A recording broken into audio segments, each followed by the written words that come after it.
narrative National Review here at CPAC 2014, and I am joined by two members of the Concerned Veterans for America. We have Jane Horton, who is an expert on military families. Your husband was killed in Afghanistan, and you've been active in making sure America responds and remembers sacrifices of military families. And Barno, who is a former Kiowa helicopter pilot, and also a military advisor to Concerned Veterans for America. So we are, theoretically, we have an administration in Washington that seems like they seem to think we're at peace and prosperity. The defense budget is going to be cut very drastically under Chuck Hagel. The rest of the world may not have gotten that memo and stuff. So when Chuck Hagel came out with his military budget, both from the perspective of those who have served in the military and the families that they support, I guess I'll start with you, Jane.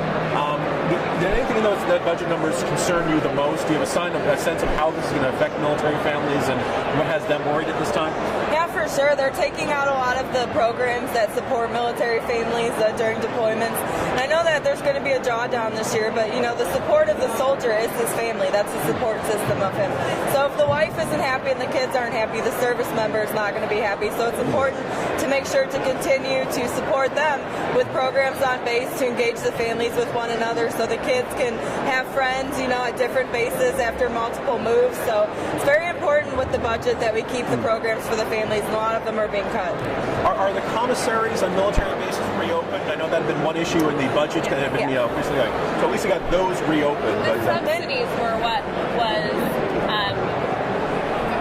was cut. So instead of closing them, they're just going to be less subsidized by the government. So prices are going to rise at commissaries in order to stay open. Well, military families have lots of cash lying around, right? So they can handle slightly higher prices, right? Yeah. Anyway, you mentioned there's a bit of a drawdown. Sometimes it feels like there are large chunks of this country that forget that we're still at war. We still have guys in the line of fire. Amber, I'll put it to you. Has it become tougher to get people to pay attention? As Afghanistan, there's been this very gradual drawdown. It's not in the headlines as much as it used to be. Well, absolutely. Less than 1% of the population serves at one time. We have 22 million veterans in this country. It's still a very small percentage compared to the national population.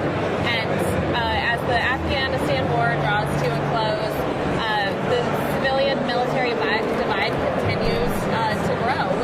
Out of sight, out of mind. When American citizens are not connected to a veteran or an active duty service member, they don't understand, and they don't really need, they don't understand why it's important to be educated on these issues.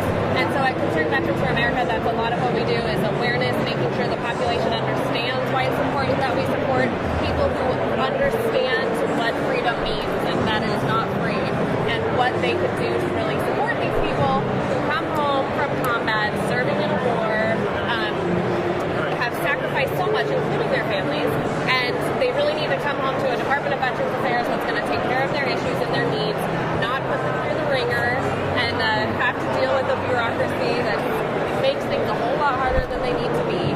So that's what we do at Concerned Veterans for America. Jane, do military families, as the drawdown continues, I'm supposed to say they feel better that their families are home, but they're coming back to a country that's not in ideal shape. Obviously, the economy is not what we'd like it to be. Obviously, not as many job opportunities. You see these programs designed to help hire veterans and help them transition into life in the private sector. I just anecdotally get the feeling that that's just nowhere near what it needs to be. Are military families, do they feel like these programs are doing what they need to, or are they just kind of a drop in the bucket? It's really great that there has been a big focus on military families and jobs in the recent times as well. But one of the big problems as well with the survivor population, those from these wars that lost their loved ones, especially the spouses, is we need jobs as well. We lost our main source of income, our husband or our wife, and a lot of my friends are stay-at-home moms, and now they have to realize, do I have to go back to school? What am I going to do with my life? What am I going to do with our career? So that's definitely something that has not been in the spotlight at all with surviving spouses. But with military families, they have been starting to get a lot of attention, which is great, but we're definitely not where we need to be with that. And then finally, kind of that same sense of that drawdown in Afghanistan. with the cuts in the military budget, I'll put this to you, Amber. Yeah, it's still feeling a very dangerous world out there. We saw the events in Crimea and the Ukraine. If it's not Venezuela blowing up, it's Middle East, it's Syria's falling apart. Do the military, they feel that the effects of this drawdown, we're supposed to have the smallest army since before World War II. I look at that and I get a real sense of foreboding. Is that shared in the military, this sense of like, it's like we're trying to get a peace dividend without actual peace in the world? It is. So global threats are on the rise. And as the Afghanistan war draws to an end, there are going to be cuts that need to be made, as there are when any mostly ground war comes to an end. But you have to make smart cuts. And you don't make cuts to pre-World War II levels. It's a dangerous world out there. And you straight through, we need to arm the military is the operational side of our national security.